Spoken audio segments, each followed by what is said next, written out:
São 9 horas e 42 minutos, faltando 18 minutos para as 10 horas da manhã. Estamos em contato agora, ao vivo, com o secretário de Saúde do Estado de São Paulo, Dr. Jean Gorenstein. Prazer falar contigo. Bom dia para o senhor, tudo bem? Bom dia, André. Bom dia, Débora. Bom dia a todos os ouvintes da Band News FM. É sempre um prazer conversar com vocês. Bom, primeiro a pergunta que eu faço para o senhor é que tipo de planejamento foi feito pela Secretaria da Saúde para esse domingo de eleições, e eu já emendo alguns ouvintes dizendo que não encontraram o álcool em gel em algumas salas de votação. Toda a organização das eleições foi feita pelo Tribunal Regional Eleitoral, que teve todos os cuidados no sentido de garantir a segurança para todos aqueles que estivessem exercendo o seu direito de cidadania. Então, dessa maneira, o distanciamento entre as pessoas, o álcool gel que estaria dispensado especialmente nas mesas para os mesários, bem como, eventualmente, para uso daqueles que, eventualmente, esqueceram. Lembrando que o acesso aos recintos, às escolas, aos estabelecimentos, é obrigatório o uso de máscaras, que deverão ser levadas pelos eleitores. Aqueles que comparecerem por lá sem o uso de máscara serão proibidos do seu ingresso. Roga-se também que levem as suas canetas, evitando o compartilhamento entre as pessoas, que estejam bastante atentos para os cuidados de higiene que devem ser tomados por cada um dos eleitores. Reforço que todos os cuidados que foram estabelecidos dentro dos ambientes eleitorais, das sessões eleitorais, é de cunho e responsabilidade do Tribunal Regional Eleitoral, seguindo todas as normas e ritos do Tribunal Superior Eleitoral. Portanto, seguindo com todos os ritos de segurança para quem estiver executando o seu voto e exercendo o seu direito, como disse, de cidadania. Secretário, a gente tem uma situação atípica, desta vez uma eleição em meio a uma pandemia, e surgem muitas dúvidas em relação a protocolos, a procedimentos. A gente vem falando aqui ao longo dos últimos dias e hoje também que as pessoas que tiveram Covid-19, tiveram coronavírus ou estão com sintomas como febre ou qualquer outro tipo de sintoma, que elas não saiam de casa, que elas não vão votar. Como é que é a orientação, qual que é a recomendação? A gente sabe também que a justificativa do voto fica muito a cargo do Tribunal Regional Eleitoral, do TRE, do TSE. Mas qual a orientação para as pessoas que tiveram a Covid ou têm os sintomas em relação a essa justificativa? Precisa procurar um médico para ter o atestado? Precisa de um documento comprovando que ela está com esses sintomas? Ou se apenas ela está indisposta, ela simplesmente não vai e consegue justificar a ausência posteriormente? Na verdade, todas as pessoas que tiverem qualquer sintomas, que tiverem sintomas leves, como dor de garganta, febre baixa, não devem estar comparecendo e devem estar justificando, não obrigatoriamente, com um laudo obrigatoriamente médico, uma vez que sugere-se que essas pessoas procurem o atendimento. Isso é fundamental. Então, neste momento, sugere-se que essas pessoas, ao longo dos próximos dias, estejam procurando uma unidade básica de saúde para receberem, então, até a possibilidade de investigarem para com o Covid-19. Então, nesse momento, elas dizem, eu não tenho este laudo, mas nos dias subsequentes é ideal que estejam procurando uma autoridade médica para que possam, então, serem devidamente testados. Nós lembramos que grande parte das pessoas que apresentam sintomas muito leves, que lembram muitas vezes um resfriado, podem estar, principalmente quando nós falamos de pandemia, em curso de Covid.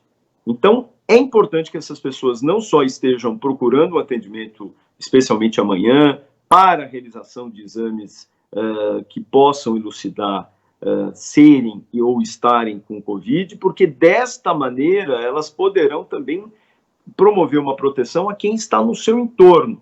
E muitas vezes as pessoas que estão no seu entorno são pessoas de idade, pessoas que têm um problema no seu coração, no seu pulmão. Então, volto a dizer, as pessoas, mesmo hoje, não estando procurando o atendimento, não devem realmente sequer saírem de casa, mas estejam procurando, nos dias subsequentes, um atendimento para que os testes possam ser estabelecidos e definindo se esse sintoma, mesmo que leve, pode se tratar de Covid-19.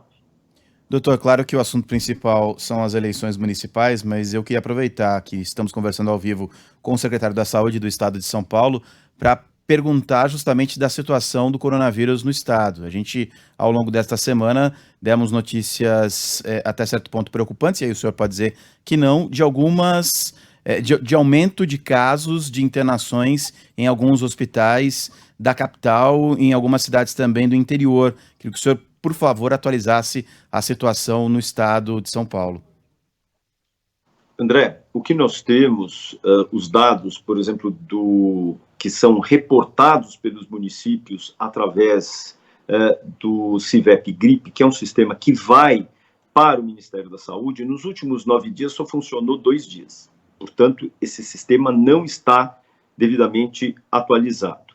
Nós achamos até que naqueles 2 dias talvez fossem capazes de fomentar dados muito mais robustos para que a gente pudesse fazer alguma consideração. Em paralelo, nós recebíamos pela imprensa que hospitais privados estavam incrementando o número de internações.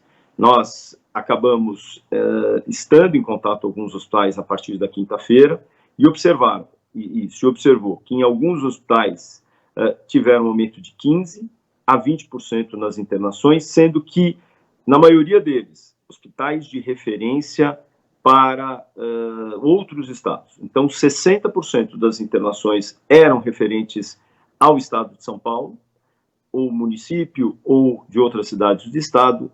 40% vieram de fora do estado, especialmente de regiões norte e nordeste,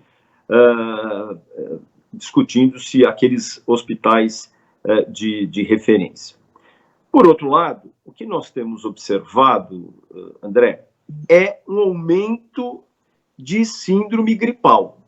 27,5% de aumento de síndrome gripal nos 10 últimos dias. O que eu digo como síndrome gripal? Síndrome gripal são sintomas respiratórios, às vezes mínimos. Como disse, dor de garganta, nariz entupido, febre baixa, indisposição, ou tendo um ou outro sintoma desses que não obrigatoriamente todos. Isto ocorreu no estado em 27,5%. Quando nós estamos diante de uma pandemia, muito possivelmente essa síndrome possa estar relacionada com o Covid-19 na maioria dos casos. O que chama bastante atenção?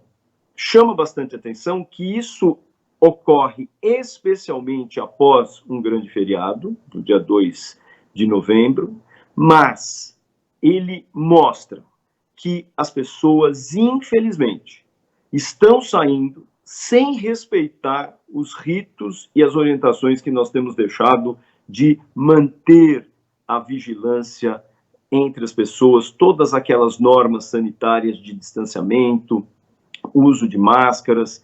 Isso é muito fácil, qualquer um de nós, eu tenho certeza que os nossos ouvintes entendem isso. Se nós olharmos no nosso entorno, algumas são as pessoas que andam sem máscara na rua, apesar disso ser lei. Por outro lado, nós observamos as pessoas se aglomerando em pequenas festas que acontecem dentro das suas casas, dentro de recintos privados, e é fácil, é só olhar as redes sociais. Vocês vão ver as pessoas se aglomerando sem máscara. Ou seja, fica muito nítido e claro que o cansaço, essas regras sanitárias, o cansaço da epidemia, acabou fazendo as pessoas perderem o medo do Covid. E isso que é algo que nós temos que ter muita atenção. Então, a despeito daquilo que nós temos visto, desse número de casos ainda não estarem atualizados e, portanto, não impactando os nossos dados de elevação de números, especialmente de internações e de óbitos, nós estamos muito atentos, porque nós temos, talvez, que tomar, talvez, nos próximos dias, caso haja qualquer incremento, assim que esse sistema voltar à sua normalidade, e, segundo o Ministério, isso retorna agora na segunda-feira, nós teremos a possibilidade de tomar medidas mais austeras. Nós sempre pedimos para a população nos ajudar. Foi ela que fez com que hoje nós estivéssemos no faseamento amarelo, com 76% da nossa população na fase verde. Mas nós temos a mesma população que nos ajudou, precisamos, cada um na sua casa, na sua família, com seus amigos, cobrar. Nós temos que nos proteger. Nós não podemos voltar ao normal enquanto não temos vacinas disponíveis no nosso meio. Precisa se cuidar, continuar se cuidando. A pandemia não acabou, pelo contrário, né? Enquanto não tiver a vacina, todos precisamos nos cuidar. Dr. Jean Gorenstein, secretário da Saúde do Estado de São Paulo, muito obrigado pelos seus esclarecimentos. Um bom domingo de eleições para todos nós. Obrigada, secretário.